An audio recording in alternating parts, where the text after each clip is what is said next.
ఈ రోజున ఆయన నాయకత్వంలో ఈరోజు పొద్దున క్యాబినెట్ మీటింగ్లో మాట్లాడుకున్నప్పుడు కూడా ఎంటర్ప్రెన్యూర్షిప్కి ఒక 100 కోట్లు మూలధనం ఒక కార్పొరేషన్లో పెడితే మైక్రో మన చిన్నపాటి పరిశ్రమలకి ఔత్సాహికులకి పారిశ్రామికవేత్తలకి అండగా ఉండటానికి ఒక 100 కోట్లు మూలధనం పెడితే దాన్ని 5,000 కోట్ల వరకు తీసుకురావచ్చు.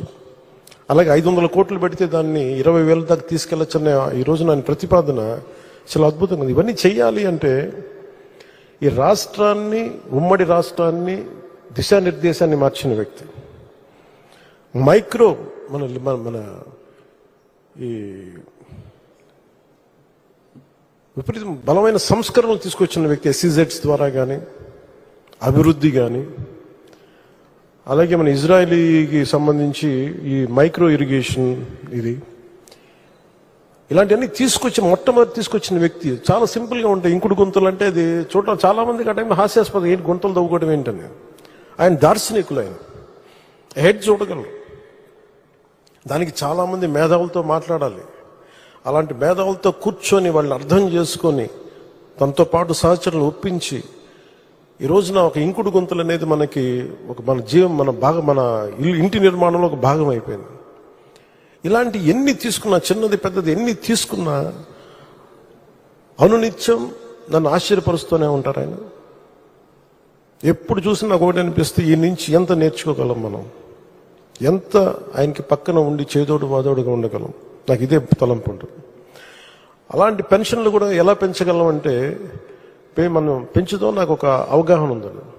అది అడ్మినిస్ట్రేషన్లో కాకలు తీరిపోయి మునిగి తేలిన వ్యక్తికి అర్థమవుతుంది.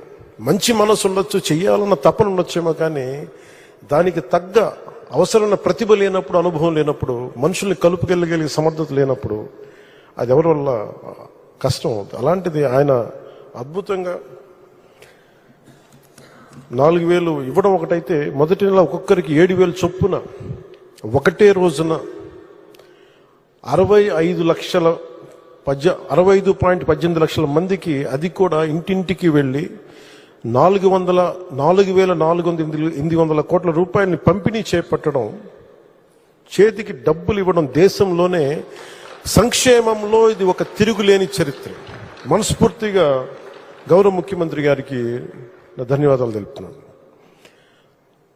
గత ప్రభుత్వంలో ఉద్యోగులకు జీతాలు వచ్చాయి, నెలకి జీతాలు వచ్చాయి కాదు, వాళ్ళ PDF వాళ్ళ ప్రావిడెంట్ ఫండ్ డబ్బులు కూడా తీసుకోవాలి. అలాంటిది వాళ్ళకి మొదటి నెలకి 1వ తారీఖున ఉద్యోగాల జీతాలు అందుతున్నాయి. 1,674.47 లక్షల కోట్ల ధాన్యాన్ని కొనుగోలు, ఆ బకాయిల్ని చెల్లించి అన్నం పెట్టి అన్నదాతని ఆదుకున్నారు. స్థానిక సంస్థలకి, పంచాయతీ సంస్థలకి అసలు డబ్బులు లేవు. అధికారులు యంత్రాంగాన్ని రివ్యూ మీటింగ్స్లో చేస్తున్నప్పుడు అడిగితే డబ్బులు రావాలి, ఏం చేయాలో తెలియట్లేదు అనే స్థాయి నుంచి ఆయనకి ఒకసారి నేను తెలియజేసుకున్నాను, ఇట్లా డబ్బులు కొంచెం ఒక రోజు సమయం ఇవ్వండి అని చెప్పి స్థానిక సంస్థలకి ఆయన 1,452 కోట్లు ఇచ్చి నిర్జీవం అయిపోతున్న పంచాయతీలకి, నీరసపడిపోతున్న పంచాయతీలకి తిరిగి ప్రాణం పోశారు చంద్రబాబు గారు. 1,452 కోట్ల రూపాయలు ఇచ్చి పేదల కోసం రాష్ట్ర వ్యాప్తంగా ఈ అన్నా క్యాంటీన్లు ప్రారంభించడం, నేను ఎప్పుడు అన్నా క్యాంటీన్లు తెలుసు కానీ, చూసేవాడిని కానీ ప్రత్యక్షంగా వెళ్ళే నాకు ఇది ఉండదు. సో ఈ రోడ్లో వస్తున్నప్పుడు పొద్దున్నే ఒక రోజున ఎయిర్పోర్ట్కి వెళ్తా ఉంటే అన్నా క్యాంటీన్లు ప్రారంభించిన 3వ రోజు 4వ రోజు చాలామంది లారీ డ్రైవర్స్, ఈ మన బేల్దారి పనిచేసే కార్మికులు, డ్రైవర్స్ అందరూ, ఆటో డ్రైవర్స్ అందరూ కూర్చోబెట్టి లైన్లో ఉన్నారు. ఏంటి ఇంతమంది లైన్లో ఉన్నారంటే ఆ పొద్దున్నే ఆ పలహారం తింటాను. నాకు అనిపించింది గత ప్రభుత్వం ఎలా వదిలేసింది అని చెప్పి. అన్నా క్యాంటీన్ని ఆయన ఎన్టీ రామారావు గారి పేరు మీద అన్నా క్యాంటీన్ ఎలా మూసేయాలనిపించింది. 10 మందికి అన్నం పెట్టేది, అది 10 మంది ఆకలి తీర్చేది, ఎలా తీసేసారు నాకు అర్థం కాదు. అలాంటిది అంతమంది లైన్లో ఉండి నిలబడి చూస్తూ ఉంటే నా కడుపు తరుక్కుపోయింది. నిజంగా తిరిగి అన్నా క్యాంటీన్ని ఆరంభించి కార్మికుల తాలూకా క్షుద్బాధని తీర్చిన చంద్రబాబు గారికి మనస్ఫూర్తిగా ధన్యవాదాలు తెలుపుకుంటున్నాను.